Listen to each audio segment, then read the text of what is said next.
Bismillah wassalatu wassalamu ala rasulillah wa ala alihi wa sahbihi wa man walah. Kembali lagi kita akan merespon buku Ustadz Abu Ubaidah As-Sidawi. Di dalam bantahan beliau, kritikan beliau terhadap buku Ustadz Abdul Somad, yaitu buku 37 masalah populer. Langsung saja kita lihat di halaman 41. B. Mengingkari ketinggian Allah di atas langit. Ya. Selanjutnya saya akan bawakan bagaimana fatwa ulama Mesir di dalam website resmi Fatawa Darul Ifta.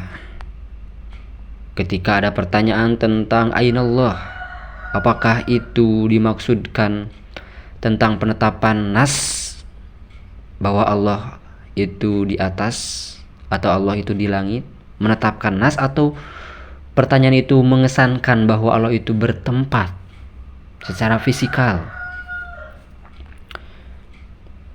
Maka jawaban dari ulama-ulama Mesir, in kusida bihada su'al talabu ma'rifatil jihah wal makan li zatillahi ta'ala bima taqtadi ijabatihi isbatil jihah wal makan lillahi subhanahu fa innahu la yasih. Maka kalau dimaksudkan itu untuk menanyakan tempat bagi zat Allah atau arah bagi Allah subhanahu wa ta'ala, maka itu tidak sah. Idla yaliku billahi an yusala anhu bi aina bihadzal makna, maka tidak layak untuk ditanyakan ainallah dengan makna tempat ini. Li'annal jihah wal makan min asya'in nisbiyah al harisah, karena yang namanya arah dan tempat itu merupakan sesuatu yang nisbi, yang baru. Bimana annana hatta nasifa syai'an bi jihatin muayyanatin wa yaqtadi an takuna hadhil jihatu binisbati ila syai'in akhar, karena yang namanya arah itu merupakan sesuatu yang relatif. Ketika ada sesuatu yang lain, seseorang itu dikatakan di atas karena ada yang di bawah. Allah subhanahu wa ta'ala, kalau dianggap bahwalah Allah itu memiliki sifat yang ini, Allah itu maha tinggi, artinya di atas makhluknya, itu perlu terhadap makhluk. Allah itu maha tinggi karena ada makhluk yang di bawah. Sedangkan ketika Allah itu sebelum menciptakan makhluk, maka tinggi itu belum ada bagi Allah subhanahu wa ta'ala. Dan kemahatinggian Allah itu membutuhkan kepada sesuatu yang di bawah. Maka maha tinggi dengan secara fisikal itu merupakan sifat kekurangan bagi Allah subhanahu wa ta'ala, karena ada sifat butuh terhadap makhluk. Dan Allah mustahil dengan mana ini. Kemudian lanjut ya. Wa min sawabat aqidatuna anallaha ta'ala la yahwihi makan wa la yuhadduhu wal zaman. Dan Allah subhanahu wa ta'ala tidak terliputi dengan tempat dan tidak terhad dengan waktu. Li'anal makan wal zaman makhlukot, karena yang namanya waktu, karena yang namanya tempat itu sesuatu yang makhluk. Kalau Allah itu bertempat di arah atas, bersemayam di atas aras, maka Allah itu terliputi dengan tempat, dan ini ditentang oleh kalam salaf.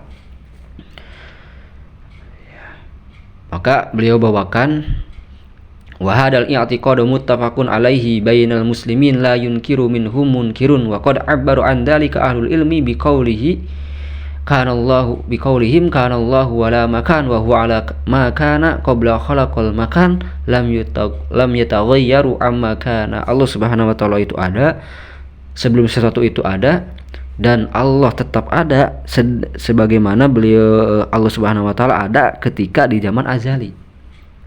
Tidak ada perubahan, tidak ada tafdil ya.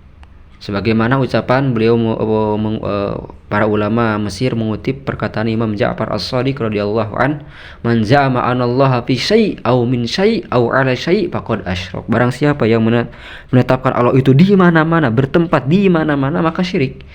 Atau ada orang yang menyatakan bahwa Allah itu berada di tempat tertentu, di aras contohnya, tetapi dengan makna tempat ya. Dengan makna bahwa Allah itu bertempat, terliputi dengan had, maka itu juga syirik ya. idlau kana fi syai'in lakana mahsuron. Karena kalau dikatakan Allah itu di suatu tempat, maka artinya itu terhad, terliputi, ya. Walau kana ala syai' lakana mahmulan, walau kana min syai' lakana muhdasan. Ya, itu lawazim ketika kita menetapkan tempat. Kemudian kita lanjut ya. Pembahasan yang bagaimana sikap ulama Mesir tentang makna ulu. Wa alaihi yakunu ma warada fil kitabi wa sunnah minan nususid dalati ala uluwillahi azza wa jalla ala khalqihi muradan biha uluwil makana wa syaraf wal haimanah wal qahar. Jadi ketika ada narasi-narasi dalam Al-Quran, perkataan ulama, ijma ulama tentang bahwasanya Allah itu ulu, Allah istawa alal as, aamintum man fis sama, maka mesti dipahami itu menunjukkan bahwa Allah itu ulu, tinggi, makanah, kedudukannya, wasyaraf, kemuliaannya, wal haimanah wal qahar, kekuasaannya.